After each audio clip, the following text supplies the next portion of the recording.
But President,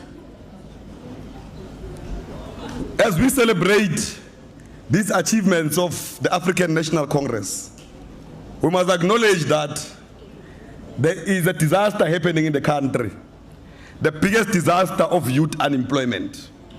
It is no longer an issue of debate, President. It's an urgent matter. Because when the youth of the country are unemployed in majority, they're on the streets of South Africa. They end up doing crime, they end up being on drugs, they are causing more problems. Everything you try to resolve, if you can't resolve the issue of youth unemployment, we are moving backwards, not forward. Now it's an urgent matter that, President, we need to attend to. We need to be selfish, President. We need to utilize our raw materials that we have beneath our soil, given by God, to resolve our socio-economic challenges of this country.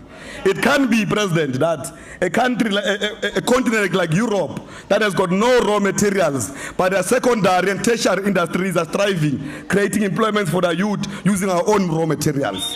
We're saying, President, as we celebrate 112 years of the ANC, we're saying we must put export quotas. Not more than 70% of raw materials must leave this country. These raw materials must remain in this country to create opportunities for the youth of the country. These raw materials must remain in this country to be utilized to a program of the reindustrialization program that the ANC has agreed upon. We do have the solutions, which are raw materials we have. We have the soil to resolve the problems here in agriculture. We're saying, President, those are the solutions that we have. Let's be decisive. If it means that they must put sanctions on us, they must do that.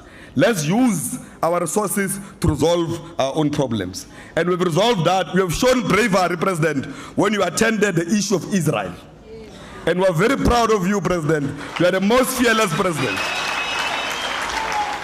The bravery you showed to resolve the issue of Israel is the same bravery we must show to resolve the high level of inequalities in this country. It can be, President, that 112 years later, 30 years into democracy, the demographics of the country, the economy of the country does not reflect the demographics of the country. The face of poverty is still black in South Africa, while the minority still control the bigger parts of the economy. Now, the strong message you must send, President, in 112 is that enough is enough. We've been patient with them. Those who want to be with us must be here to build with us. Anyway, President, those that are drivers of the economy of this country, they are funding regime change. Yeah. Now, there's nothing that we are begging because they are funding for the removal of the ANC out of power.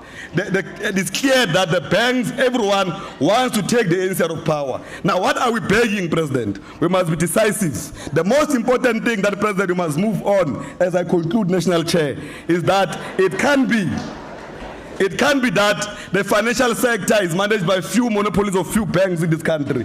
We're saying that, President, the Post Bank must be elevated to a bank of choice. The African Bank must be elevated to be a bank of choice. And that must be the banks that all the state entities and government must bank with them. Salaries, everything must move to those banks. We want to see these banks that fund the DA, how will they survive? Because they can use our money of the black majority to remove us out of power.